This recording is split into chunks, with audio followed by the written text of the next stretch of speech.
இது வந்து UPSC exam ஆட்டமோ, Tamil Nadu public service commission exam ஆட்டமோ, அல்லது ஜேஇஇ ஐஐடி என்ட்ரன்ஸ் ஆட்டமோ, நீட் எக்ஸாம் ஆட்டமோ அல்ல.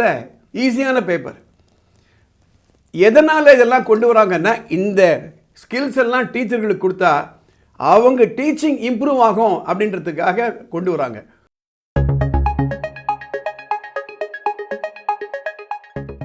உரிமை அறிவோம், சட்டம் தெளிவோம், அதை பற்றி பதிவுகள்லாம் போட்டுட்டு வரேன்.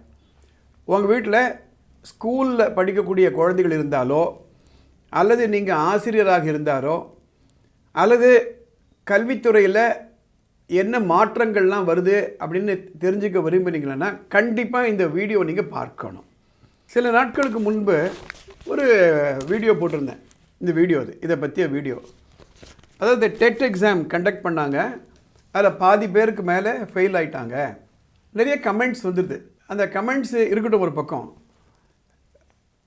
இந்த பதிவு மூலமாக நான் என்ன சொல்ல விரும்புகிறேன் அப்படின்னா, எந்த உரிமைக்காக, எந்த உரிமையை நிலைநாட்ட இந்த எக்ஸாம் நடத்துகிறாங்க, the link between our entitlement, the law and the TET exam.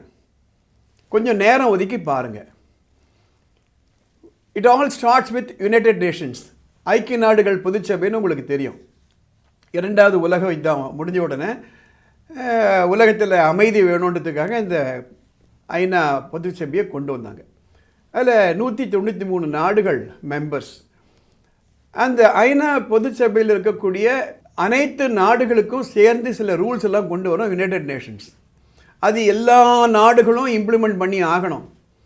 அதில் ஒன்று தான் சஸ்டைனபிள் டெவலப்மெண்டல் கோல் என்பது, எஸ்டிஜின்னு சொல்லுவாங்க. அதில் பல கோல்கள் இருக்குது. அதில் ஒரு கோலு எஸ்டிஜி 4. அது என்ன சொல்லுதுன்னா, it's a commitment to ensuring inclusive and equitable quality of education and promoting life long learning opportunities for all. மேலே நான் டிஸ்பிளே பண்ணியிருக்கேன்.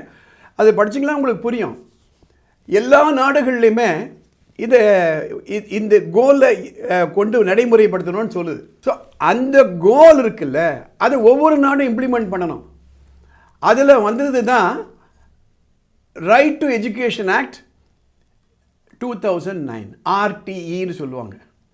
அந்த ஆர்டிஇ 2009 வருது. இம்ப்ளிமெண்டேஷன் வரதுக்கு 2010 இம்ப்ளிமெண்ட் ஆகுது. அந்த ஆர்டிஇயில் செக்ஷன் 23 இருக்குது. அந்த செக்ஷன் 23 தான் இந்த டெட்டை பற்றி சொல்கிறாங்க. அந்த டெட் எக்ஸாம் எப்போ ஆரம்பித்தாங்கன்னா 29 ஜூலை 2011. 14 வருஷம் கழித்து சுப்ரீம் கோர்ட்டு ஒரு ஜட்ஜ்மெண்ட் கொடுக்குது. 1 செப்டம்பர் 2025 எல்லா ஆசிரியர்களும், government aided schools, government schools, private schools, unaided private schools, every teacher should clear the TET. இல்லை ஒரே எக்ஸப்ஷன் மைனாரிட்டி இன்ஸ்டியூஷன் பார்த்து அப்ளை ஆகாதுன்னு அதையும் கொஸ்டின் பண்ணிருக்காங்க. இது வழியும் புரிஞ்சுனீங்க. இது எதனால் இந்த டெட் எக்ஸாம், இந்த டெட் எக்ஸாம்னா என்னன்னு டீச்சர்களுக்கு தெரியலாம், ஆனால் பொதுமக்களுக்கு தெரியுமா? அதுக்காக தான் இந்த பதிவு நான் போடுறேன். டெட் எக்ஸாமில் மொத்தம் 2 பேப்பருங்க. Paper 1, paper 2. பேப்பர் 1 ஃபஸ்ட் ஸ்டாண்டர்ட்லேருந்து 5ஆம் கிளாஸ் படிக்கிற குழந்தைகளுக்கு டீச் பண்ணுற டீச்சர்கள். Paper 2 6th 7th 8th class handle பண்ணக்கூடிய டீச்சர்களுக்கு. அந்த சிலபஸ் நான் சிம்பிளாக சொல்கிறேன். இது டீச்சர்களுக்கு இந்த டெஸ்ட்டு வச்சு அவங்களுக்கு சொல்லிக் கொடுக்கணுமா வேணாமான்னு யோசனை பண்ணி பாருங்கள். பேப்பர் 1ல் 150 மார்க்கு. அதில் child development and pedagogy, language skills. இன்றைக்கி பார்த்திங்கன்னா நிறைய குழந்தைகளுக்கு படிக்கவே தெரியல. இந்த பெடகாகியில் listening, speaking, reading and writing அது சொல்லிக் கொடுக்க சொல்கிறாங்க. அது தவிர லாங்குவேஜ் ஸ்கில்ஸ் அதுக்கு 30 மார்க். அடுத்தது லாங்குவேஜ் 2, அதுக்கு ஒரு 30 மார்க். அந்த லாங்குவேஜ் 2ல் comprehension, poem, unseen passages are unseen poem எப்படி சொல்லிக் கொடுக்கணும். பார்ட்ஸ் ஆஃப் ஸ்பீச், அது noun, pronoun, verb, adverb, adjectives நம்ம பார்த்துருப்போம், அது சொல்லிக் கொடுக்குறாங்க. அடுத்தது மேத்தமேட்டிக்ஸ், அதுக்கு 30 மார்க்கு. என்விரான்மெண்டல் சயின்ஸ், இவிஎஸ், அதுக்கு 30 மார்க், ஆக 150 mark. Paper 2 6th 7th and 8th டீச்சர்களுக்கு language 1 and 2 30 mark 60 mark, mathematics and science அதுக்கு வந்து ஒரு 60 மார்க்கு, சோஷியல் சயின்ஸுக்கு 60 மார்க், ஆக 150 மார்க். 2.5 மணி நேரம் exam. MCQ multiple choice question clear பண்ணிடணும். The exam is easy. இது வந்து யூபிஎஸ்சி எக்ஸாம் ஆட்டமோ, Tamil Nadu public service commission exam ஆட்டமோ, அல்லது ஜேஇஇ ஐஐடி என்ட்ரன்ஸ் ஆட்டமோ, நீட் எக்ஸாம் ஆட்டமோ அல்ல. ஈஸியான பேப்பர். எதனால் இதெல்லாம் கொண்டு வராங்கன்னா, இந்த ஸ்கில்ஸ் எல்லாம் டீச்சர்களுக்கு கொடுத்தா அவங்க டீச்சிங் இம்ப்ரூவ் ஆகும் அப்படின்றதுக்காக கொண்டு வராங்க. இது தமிழ்நாட்டில் மட்டுமல்ல, எல்லா மாநிலங்கள்லையுமே இதுக்கு ஒரு ப்ரொடெஸ்ட் இருக்குது. இன்றைக்கி இல்லாட்டாலும் என்றைக்கான ஒரு நாள் பாஸ் பண்ணி ஆகணும்.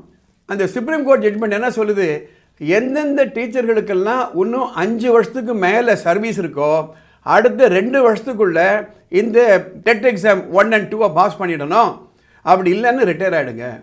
நான் எதுக்காக இந்த பதிவு போடுறேன் அப்படின்னா, இந்த டெட் எக்ஸாமுக்கு பின்னால் என்ன ஹிஸ்ட்ரி இருக்குதுன்னு எல்லாருக்கும் புரியணுன்றதுக்காக. அது கமெண்ட்ஸ் எல்லாம் பார்த்தீங்களன்னா வித்தியாசமான கமெண்ட் எல்லாம் இருக்குது. மாற்றங்கள் வந்துக்கிட்டே இருக்குங்க. நமக்கு பிடிக்குதோ பிடிக்கலையோ. நீட் எக்ஸாம் அதை பற்றியே இன்னும் விவாதம் போயிட்டே இருக்குது. அதே மாதிரி பல துறைகளில் மாற்றம் வரும்போது கல்வித்துறையிலையும் மாற்றங்கள் வரத்தான் வரும். எதனால் இந்த யுனைடெட் நேஷன்ஸில் இந்த SDG 4 கொண்டு வந்தாங்கன்னா, உலக அளவில் இந்தியா மட்டுமல்ல எல்லா நாடுகளும் போட்டி போடணும்னா கல்வித்தரமும் உலக அளவில் இருக்கணுன்றதுனால தான். இந்த வீடியோ கொஞ்சம் நல்லா 2-3 வாட்டி பாருங்கள். உங்களுடைய கூகுளில் போயிட்டு இந்த டெட்டை பற்றி ஃபுல்லாக நீங்கள் படிங்க. அப்புறம் as a parent you decide whether the TET is good or bad. அதற்காகத்தான் இந்த வீடியோ நான் போடுறேன். இந்த வீடியோ உங்களுக்கு மற்ற நண்பர்களுக்கெல்லாம் பயனுள்ளதாக இருக்குன்னா இதை ஷேர் பண்ணுங்கள், லைக் பண்ணுங்கள். படிப்பு பற்றியோ சட்டம் பற்றியோ உங்களுக்கு ஏதாவது குழப்பங்கள் இருந்ததுன்னா மேலே ஒரு வாட்ஸ்அப் நம்பர் போகுது. இந்த நம்பருக்கு ஒரு மெசேஜ் அனுப்புங்க. அடுத்த எபிசோடில் அதை நாங்கள் கவர் பண்ணுறோம். இந்த சேனலுக்கு சப்ஸ்கிரைப் பண்ணுங்கள். அடுத்த எபிசோடில் பார்க்கலாம்.